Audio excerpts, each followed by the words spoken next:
Olá, pessoal! Hoje nós iremos estudar a educação no Brasil Imperial de 1822 a 1889. O Brasil viveu o período imperial compreendido entre os anos de 1808 até 1850. Esse período inicia-se na fase joanina, após a chegada de Dom João com uma estrutura social notadamente de submissão. De um lado, os negros, escravos, mestiços ou semi-escravos, todos na condição de total submissão. Por outro lado, nós vamos ter o branco colonizador na posição de comando. Havia uma relação de poder entre duas camadas da sociedade: opressão do explorador para o explorado, do fiscalizador para o fiscalizado. Aos poucos, a condição de submissão desses povos foi cedendo espaço à emancipação, através das diversas manifestações de descontentamentos que surgiram em diferentes segmentos da sociedade, tais como a abolição da escravatura foi uma dessas manifestações.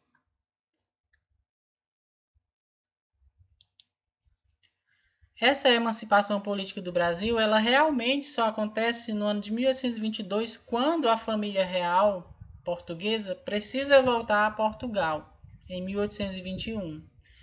O Brasil, já independente, vai outorgar em 1824 sua primeira Constituição, inspirada na Constituição Francesa de 1791.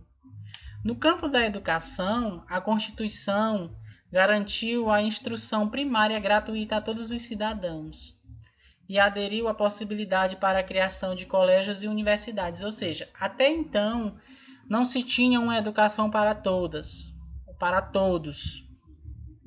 Somente os filhos de burgueses, somente a elite tinha direito a uma educação, ou seja, se você tinha dinheiro, você poderia frequentar as melhores escolas, as melhores universidades. Então, essa Constituição, ela garantiu a instrução primária gratuita, ou seja, todos, agora, a partir de então, tinham direito de frequentar uma escola gratuita. Então, no Maranhão, a Sociedade Literária 11 de Agosto, ela mantinha em 1872 uma escola normal que funcionava das 6h30 às 8 horas e das 5 às 9, destinada, portanto, a trabalhadores. Observa-se, então, ou é nítido nós observarmos que a educação ela passou a ser vista como uma prioridade.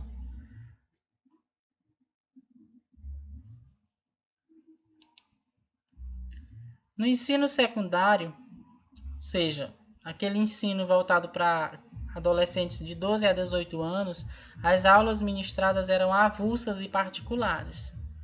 Como forma de organizar e sistematizar esse nível de ensino, foram criadas escolas de nível secundário chamadas de liceus, inspiradas no modelo francês. Essas escolas nós temos até hoje, as chamadas escolas liceus. Uma classe social intermediária surgiu no Brasil do século XIX. Qual?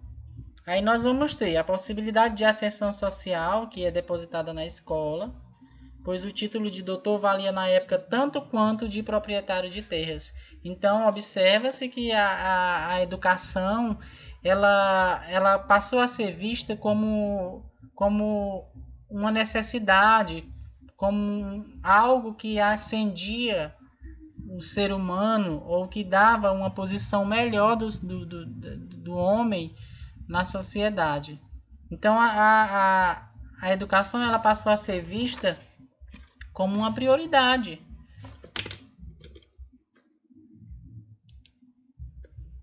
As ideias liberais dominantes na Europa já haviam chegado ao Brasil. Então, o reflexo dessa adesão foi sentido com a abolição da escravatura no ano de 1888. Aí nós vamos ter a proclamação da República no ano de 1889, nós vamos ter o desenvolvimento industrial que se seguiu nessa mesma época. Então o país ele estava no momento estava no auge de transformações políticas. O Brasil estava passando por um desenvolvimento no campo da indústria, no campo da educação.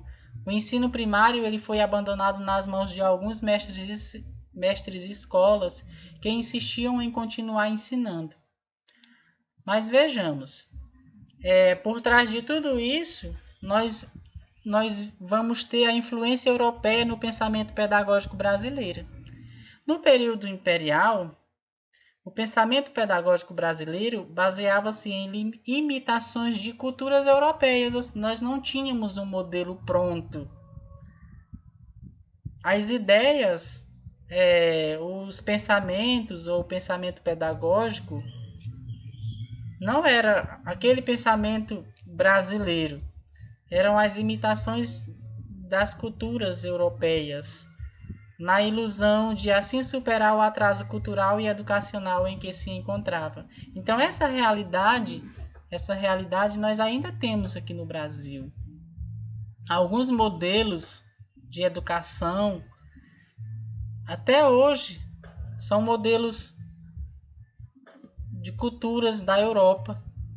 Então, o primeiro projeto educacional apresentado à Assembleia Constituinte foi o projeto chamado de Tratado de Educação, que expressou a inadequação de medidas estrangeiras para a nossa realidade educacional. Ou seja, a nossa realidade ela se encontrava totalmente diferente da realidade da Europa. Não era um modelo. O modelo de educação que se tinha na Europa não era um modelo que, no momento, poderia servir como um modelo padrão para o modelo brasileiro. Nós vamos ter as desigualdades de oportunidades sociais no Brasil, que foram atribuídas à escola, ou seja, como desigualdades de oportunidades educacionais. Se eu não estudo, se eu não frequento uma escola, então eu não vou ter nenhum tipo de oportunidade. A educação popular proposta na Assembleia Constituinte de 1823 era inviável. Essa educação popular, mais tarde, vai ser aquela educação estudada por Paulo Freire, um famoso teórico da educação. Nesse mesmo período, o ensino superior ele mereceu atenção maior que a educação popular.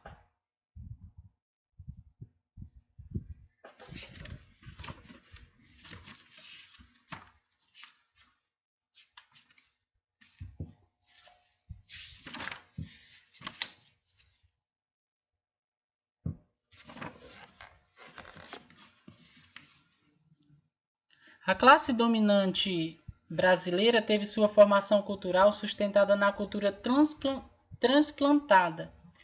Em tese, esse pressuposto justificaria a incapacidade do grupo dominante de criar um projeto educacional genuinamente nacional. Então, é importante ressaltar os preconceitos herdados pela colonização relativos ao negro como portador de incapacidades múltiplas, ao brasileiro como mau administrador, mau político, foram inculcados como forma de manter a dominação europeia sobre o Brasil. Aí nós vamos ter o quê? Nós vamos ter as desigualdades de oportunidades sociais que aparecem, né? Que surgiram e que está à vista, né? É algo que nunca desapareceu. E quanto a essa realidade, sabe-se que as causas elas estavam em questões maiores do que exteriores à escola. Aí nós vamos ter a organização do Estado Nacional Brasileiro, onde as elites se aliaram às classes populares, com o objetivo ou interesse de estabelecer aliança com a população para se fortalecer e enfrentar os opositores. Então, isso nada mais era do que uma farsa para esconder o jogo político. Então, por trás de tudo isso, havia jogos políticos, haviam questões políticas. Eles proclamavam objetivos educacionais que não correspondiam aos objetivos reais que de fato não foram cumpridos. Lembrando que nós estamos falando de modelos educacionais que foram implantados aqui no Brasil como forma de superar o atraso cultural e educacional em que o país se encontrava naquela época. Então, mais tarde, a educação popular, proposta na Assembleia Constituinte de 1823, era inviável. Perdeu-se muito tempo em discussões vãs, ao passo que as precárias condições das instituições escolares existentes no país exigiram mais atenção. Então, o país não dispunha de meios financeiros, nem para sustentar o próprio aparelho de Estado que se formava.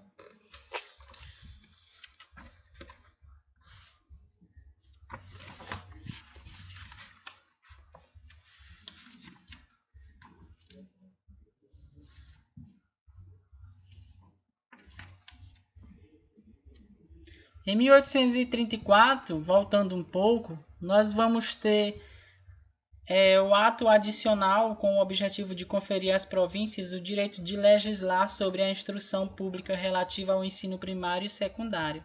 Então, nesse período, o ensino primário ele foi abandonado nas mãos de alguns mestres de escolas, como eu já havia falado anteriormente, que insistiam em continuar ensinando. Com isso, vai surgindo os liceus provinciais, as escolas, liceus, que foram criados nas capitais de forma desorganizada e sem recursos suficientes para sua manutenção, o que favoreceu a rede privada de ensino, que ao absorver o ensino secundário tornou-o mais elitista e voltado para o preparo do exame de admissão no ensino superior. Ou seja,